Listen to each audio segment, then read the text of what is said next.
Olá, tudo bem?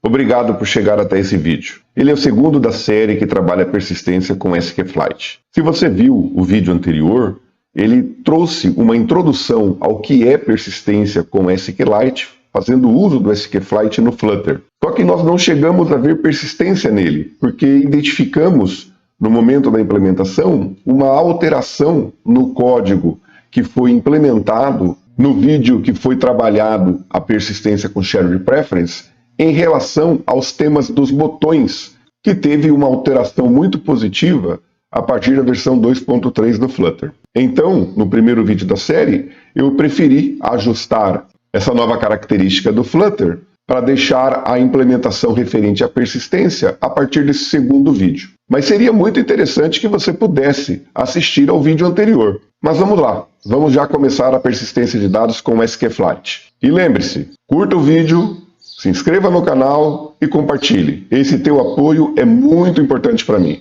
Bora codar! Com toda a contextualização que nós realizamos sobre persistência com SQLite, fazendo uso do SQFlight, passando um pouquinho pelos estilos novos trazidos pelo Flutter para os botões, vamos agora, enfim, trabalharmos com a nossa persistência. Nosso primeiro passo será trazer para a nossa aplicação o pacote do SQFlight, tal qual eu mostrei no início desse vídeo. Então eu venho aqui no arquivo PubSpec, vou procurar aqui, organizando sempre que eu gosto em ordem alfabética, né? E eu vou colocá-lo aqui abaixo do Shared Preference. SQFlight versão 2.0.0.4. Nesse momento, o Visual Studio identifica uma alteração no PubSpec e começa, aqui embaixo, atrás da minha câmera você pode ver, a carga dos pacotes atualizados. Esse processo às vezes pode não funcionar, fazendo com que nós tenhamos que parar a execução da nossa aplicação e executá-la novamente, mas isso são exceções. Como verificado lá na documentação do PubDev em relação ao SQFlight, ele também precisa de um pacote que ele utiliza em sua codificação, que é o PEF, e nós vamos trazê-lo aqui também para o nosso PubSpec. Novamente, em ordem alfabética, eu trago aqui o PEF na versão 1.8.0. Novamente a carga dos pacotes. Nós vamos agora trabalhar a implementação do acesso aos dados em relação aos nossos produtos. Nós temos aqui em Features, temos o Produtos, que é o nosso foco. E temos dentro dele uma pasta chamada Pages. Normalmente essa pasta é chamada de Presentation, tá bom? Eu utilizei Pages lá atrás, quando implementamos esse código, mas eu vou trazê-la para cá como Presentation. Apertei F2 para renomear e coloco Presentation. Ele aqui gerou alguns erros porque eu renomeei o nome da pasta. Eu posso vir nesse código, vou apagando onde ele encontra o erro, importo corretamente e isso eu faço para todos os erros encontrados. Com os erros corrigidos, vamos em Produtos e criar uma nova pasta chamada Data, que refere-se ao acesso a dados por nossa aplicação.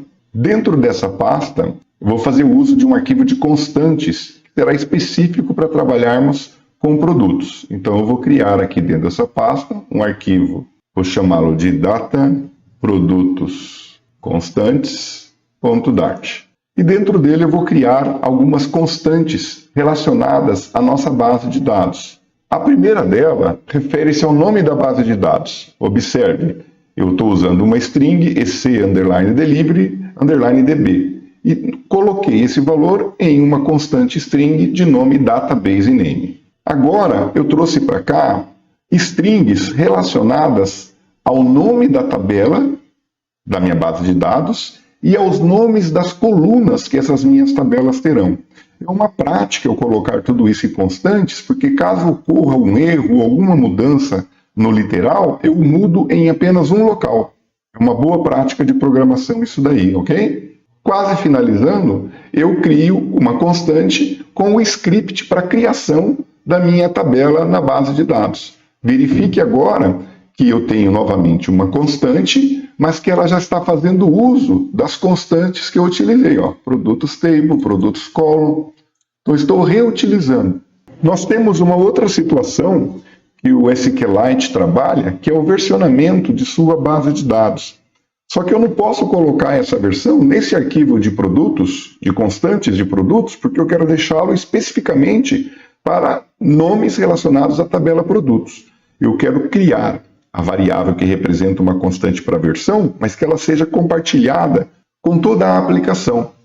Então eu venho aqui, posso vir aqui no core, e no core eu vou criar uma pasta chamada data, e dentro dessa pasta data eu vou criar um arquivo data general constantes.dart. Eu vou copiar a definição da constante como um int de database version.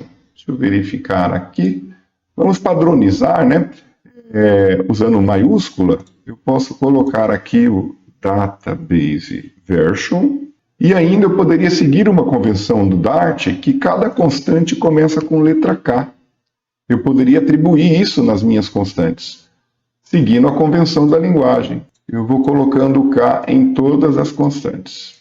Muito bem, temos essa nossa primeira etapa pronta, que é a criação das constantes que utilizaremos em nossa base de dados.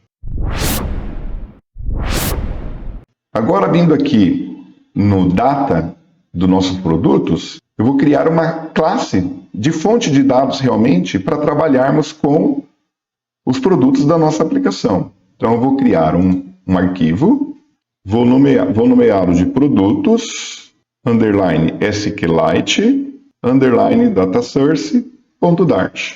Dentro desse arquivo, eu vou criar uma classe e vou chamá-la de produtos SQLite datasource.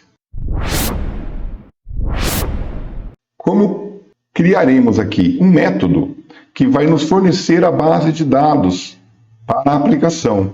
Ele será um método assíncrono. Então, eu vou ter aqui um filter e ele vai ser tipificado em um database. Nós já vamos importar. E eu vou chamá-lo, ele será um método privado, eu vou chamá-lo de getDatabase. Como ele retorna um filter, porque é assíncrono, eu preciso defini-lo como assíncrono. Vamos aqui importar esse database, clico aqui, importo do SQFlite. Agora o comportamento que daremos a esse nosso método. Eu vou retornar um Open Database, que é lá do SQFlite, só que, deixa eu colocar o ponto e vírgula, eu preciso unir o nome do caminho onde está armazenado fisicamente o meu arquivo com o nome que eu dei para ele lá naquele arquivo de constante que nós temos. Então, ele vai ter o caminho completo sendo o seu nome. Então, eu vou ter aqui um join. Esse join ele vem lá com o path, que nós também compartilhamos em nosso spec. E eu vou colocar aqui uma chamada assíncrona para um getDatabasePath. E esse retorno vai junto com o conteúdo de kDatabaseName, a constante que nós criamos, definir o nome completo da nossa base de dados para acesso pelo Open Database. Coloco um vírgula aqui e vou para o outro argumento do Open Database, que é o onCreate.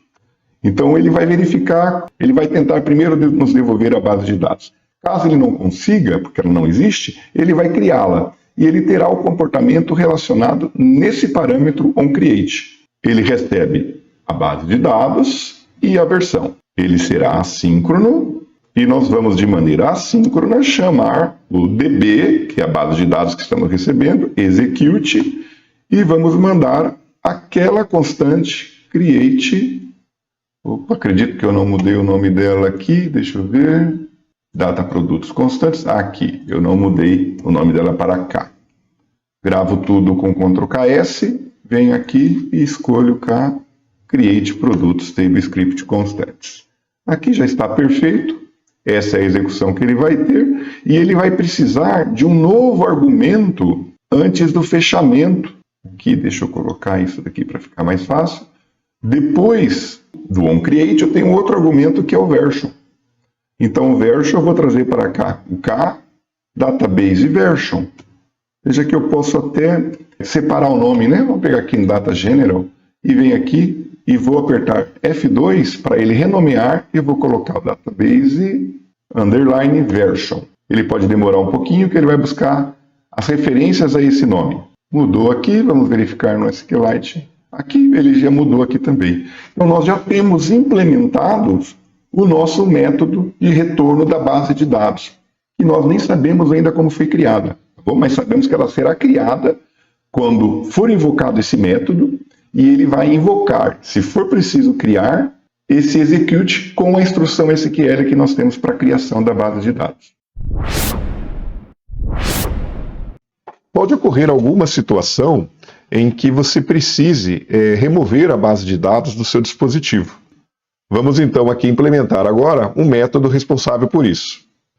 Aqui eu posso então, antes de retornar a base de dados aberta, colocar a invocação ao método delete database fornecido também pela biblioteca do Flutter. E aqui eu retorno o padrão da nomeação da nossa base de dados.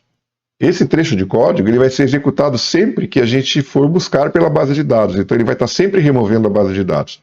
Isso não é legal porque nós não podemos perder os dados de produção ou dados de testes.